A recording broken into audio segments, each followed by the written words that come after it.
Hello and welcome to the build-up in association with Ladbrokes. I'm your host, David Gillick, and I'm joined once again by Ladbrokes ambassador and former Ireland international, Stephen Ferris. Stephen, how is the form? How are you keeping? Yeah, not too bad, thanks, David. Yeah, it's been a crazy couple of weeks. I thought everything was slowing down, but it's just ramped itself back up again. These all the rugby it's on in the minute. Obviously, England are away in Australia. The Pacific Islands are playing, so I'm constantly watching rugby. Obviously, Ireland down in New Zealand, the Maori game as well. There's another Maori game next week. Down at the lunch yesterday in Dublin, doing a few other bits and pieces. So chasing my tail a little bit, but it's great. It's great to be busy, and looking forward to the match on Saturday once again. That's it, and we'll get stuck into that game, and obviously the first test as well. But how important are these kind of tests at this time of the year? From the outside looking in, the players have had a long year, long season, and then they've to go down the other side of the world and play these tests. Is it something that's really important for the development of the squad, obviously with the upcoming kind of games? But, from your perspective, how important is it? Yeah, it's important, but David, let's cut the chase here. There's no development going on because it's the same faces that we've seen over the last couple of seasons that are playing. And that's fair enough. When you're playing against arguably the best team in the world in the All Blacks, you want to field your strongest team and try and get off to a good start. But that didn't happen, and I fully expected a few changes to be made. I didn't expect to see Sexton start. I know he only played 20 minutes last week, but he's a competitor. He want to lead his team and try and get a result down there. But, development of a general squad, and, we're all talking about the World Cup 2023. I think every Irish fan would lose the next 10 international games. They go past the quarter-final in the Rugby World Cup. I know I probably certainly would. And the lads, we're definitely short in a few positions. Having to watch Andrew Porter play 70 or 80 minutes every week for Leinster and for Ireland. Strength and depth in a few, second row as well. Ian Henderson goes down. You're not that you're scraping the barrel, but you're going down the pecking order. You're going down the quality, the talent. But those guys aren't going to get any better, David, unless they get exposure at the highest level against the best teams, and they're not getting exposure. And everybody's talking about Kieran Frawley and Harry Byrne and Joey Carberry. They're not getting enough minutes. It's as simple as that. And if we're going to hang our hat on the same 15 to 20 lads from last World Cup to go into this World Cup and do the same thing, it's we got to learn from our mistakes. It feels like it's the same book that's being written, and it's going to have the same ending, like at the quarterfinal stage of the Rugby World Cup. That's what it feels like at the minute. And who knows? It might all change. They might get a result this weekend. They might, then mix it up the following week. But let's wait and see. Is it a case that you're going against New Zealand and, we need our strongest? Is that the view? So they're not looking at it from a development scenario going into, say, World Cup preparation and stuff like that. And you mentioned the players and the positions. From the outside looking in, are these tests not an opportunity to blood new players, try new things? Or is it a case it's New Zealand, so we have to have the best players out there because we don't want to get hammered by them, basically? Well, they did get hammered last week. Granted, now that New Zealand had a 20-minute blitz where they scored 4 tries, but Ireland played some half decent rugby, just slipped off a few tackles. But I put it to you, every test match is an opportunity to develop players, not just a tour to New Zealand or an autumn international series or a Six Nations. Every single test match is an opportunity to look at somebody else. There's only been one change this week. That's Mac Hansen's in for Keith Earls. Keith Earls had to start the Maori game, then back it up. I'm sure he's a bit fatigued. He's pushing on a bit as well. I'm not sure if he picked up a knock. Mac Hansen obviously out with the COVID.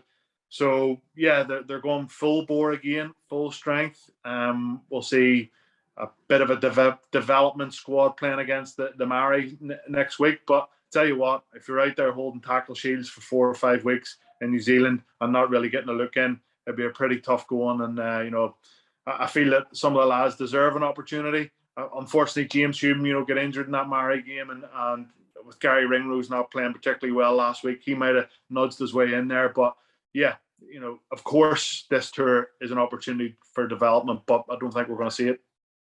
And look, we'll talk about the change that you mentioned there, and obviously some other players that are starting, which for a lot of people, there's a few surprises there. But when you look back at last week, obviously the game 42-19 lost to the All Blacks. You said there was elements that Ireland played well, but some of the refereeing decisions as well. Would you look at that? Maybe some controversial issues around that, like Scott Barrett, the tackle on Peter O'Mahony. You've also got, the red card, Darcy Swain, Johnny Hill, other like.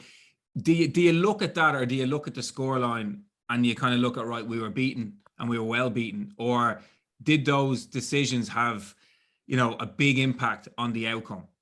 Yeah, they did have an impact on the outcome for sure, but I think Ireland, on reflection, doing their review after the match, would be like, well, hold on, we had 60% possession, territory in the match, and we caused New Zealand serious problems, but we made 4 or 5 mistakes and we gave 4 easy tries. Before you know it, you're standing underneath your post, another 7-pointer, and you're standing looking at each other going, right, what the hell just happened there? And then you got to reset and go again.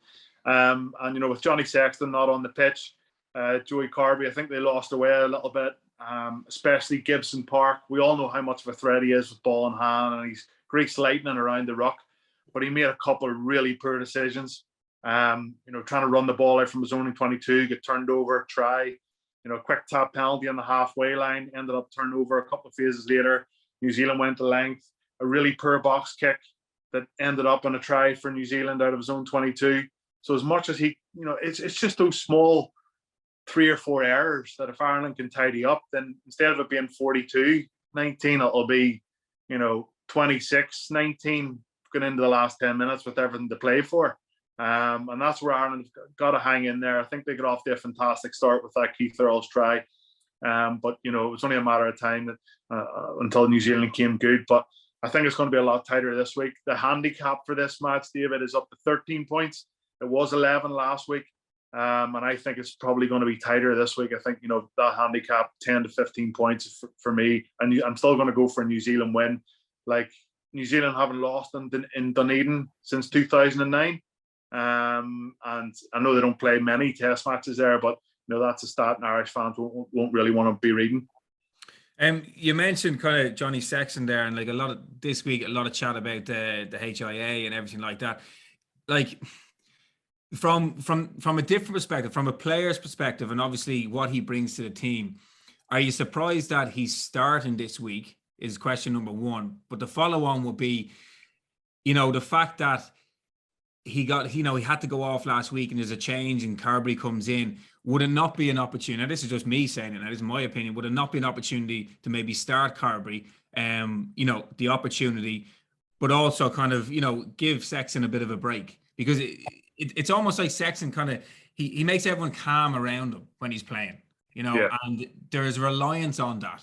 And if you go into World Cup or big games and he goes off, but David, you can't hang your hat on Johnny Sexton to win your World Cup. Like, you cannot do it. And like, it's not me banging this drum or you banging this drum or every other pundit or an analyst out there saying this. Like, everybody is going, geez. I actually listened to Keith Wood the other day, and he was like, we're 3 years down the track and we're still in exactly the same position. Who's the second best out half in Ireland? We don't know. We don't know because Joey Carby come on at the weekend there. He played okay. Is Kieran Foley better? Who knows? We haven't seen him. Is Harry Byrne? He hasn't played much rugby this year. We haven't seen him. We need to see these guys playing rugby. And where's the window of opportunity for them to do that? The autumn internationals? It's only 3 games. Like, you gotta have more under your belt than that going into a Rugby World Cup cycle, because you can, you definitely can hang your hat on Johnny Sexton not playing every match at the Rugby World Cup, or should I say every minute, because that's what it feels like he has to do for them to perform to their ultimate best. So yeah, it's frustrating from a fan. Like, you walk down, you meet the man walking his dog down the streets. He's like, oh, what's that Johnny Sexton doing playing? He got another bang in the head. He was out for months and months when he banged his head when he played for Racing 92. He's got a history ahead and everything else. And they're right, but at the same time, he is the captain of Ireland. He's the the most experienced player on the pitch. He will, the competitor that he is, and I know, will want to go and win and prove that he can lead a team to victory in Dublin. And I admire that too. Like, I really do. Yeah, and we all do. It's just when you kind of hear other kind of people talk about it, and like you said, the man on the street, it's the opportunity. It's the players that you mentioned there, maybe to give them an opportunity against the likes of the All Blacks, sink or swim, because you'll find out an awful lot in those kind of circumstances when you're leading into a World Cup. And I think that's probably the question that a lot of people will kind of have, You mentioned as well, there's only one change. So Hansen coming in for Earls. I probably know the answer to this, but would there be any other positional kind of switches or personnel switches that you would have liked to have seen off the back of the first test?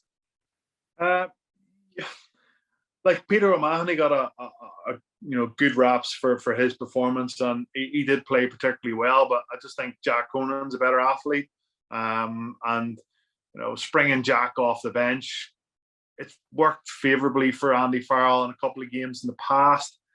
But I just think the trio of Van der Fleer, Doris, and Conan I don't know, it seems to their attack seems to function a little bit better. They know each other. They offload a bit more. Even though Pete did do a bit of that at the weekend, it's maybe a bit harsh on Pete. I think I'm just so used to seeing those three lads, mixing it week in, week out in the blue of Leinster and the green of Ireland.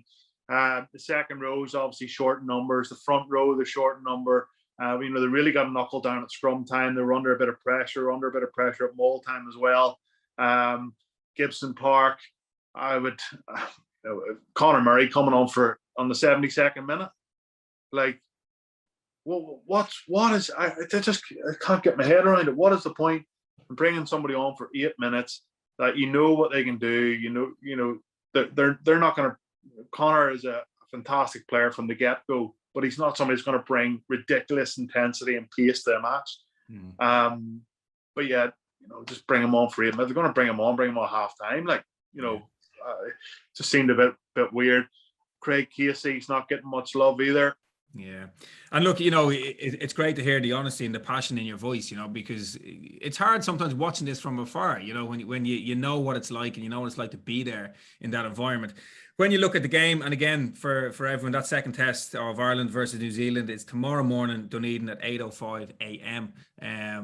So it's for us, it's an early start. But predictions for the game, what way do you see it going? You did mention that kind of handicap there as well. Yeah, the handicap, but the 5-point margin, last week I went for a 10-point margin between 11 and 20 points, and it was like 2.5 to 1, 3 to 1, something like that. And of course, it was 22 points that they were, 23 points that they won by. So very tight on that. This week, I'm going to go for a bit of higher odds, 10 to 15 points with a 5-point winning margin. That's 5 to 1, but that's right bang on the handicap as well. The handicap's 13 points. So with the handicap in mind, trying to, instead of a handicap of 10 to 11 going either way, I just fancied the 5 to 1 with the 5-point margin. So that's the way I'm looking at. I'm going for a New Zealand win. I've played in Dunedin. It's a cracking stadium, really good atmosphere. The stands are very much upright rather than Eden Park's a huge kind of big bowl of a stadium. So yeah, I'm going to go for an All Black win. I think it's going to be a lot tighter. Hopefully Ireland have learned a few lessons from last week and can tighten up in a few areas. And the other thing which frustrated me was the missed tackles. Like, you're just not used to seeing Ireland miss tackles. And is that because New Zealand were really good? You look at Arlie Savea, the footwork that he put on Ringrose to get on his outside, and then Henshaw came across and he shrugged him off and he stepped Keith Earls. Like, that's a number 8. That's not a winger, a serious operator. So, I fancy New Zealand, and I'll go for that winning margin of 10 to 15 points of 5 to 1. Do you think maybe New Zealand gave Ireland an awful lot of respect when they were for the first test that they're going to play them in Eden Park, and maybe were really up for it? Because you mentioned Dunedin there as well. Dunedin's a student town, isn't it? It's a different vibe. It is a different vibe, and it's a quirky place, I tell you, got plenty of stories there. I'll save them for another time, David. No, it's a cracking city. Lovely venue, really, really nice stadium. Did they show them too much respect? I think there was an awful lot of kicking in the opening 20 minutes. And you don't really see that from the All Blacks, bit of an arm wrestle in the first. And I thought Ireland were really good. The chip kicks ahead, turning, the opposition around, putting the ball in behind them constantly. Worked well for Ireland. So we'll maybe see a wee bit more of that. Was that the Joe Smith, impact though? Was it to be that little bit more pragmatic, feel each other out? But Ireland, like they did in the Aviva last November, attacked New Zealand from minute one. And you can remember them running the ball out from their own 22, going 20 phases and, just constantly putting pressure on them. So yeah, it'll be interesting to see what the mindset is and what the game plan is at the weekend. But New Zealand will be, they'll be buoyant after their comprehensive victory last week. Yeah, and it all remains to be seen tomorrow morning. So, Stevie, I appreciate your thoughts. Thanks for your time. And remember, if you are having a bet on anything this weekend, please gamble responsibly by visiting gamblingcare.ie for more information. We'll be back to you again with Stevie for the build-up brought to you by Ladbrokes.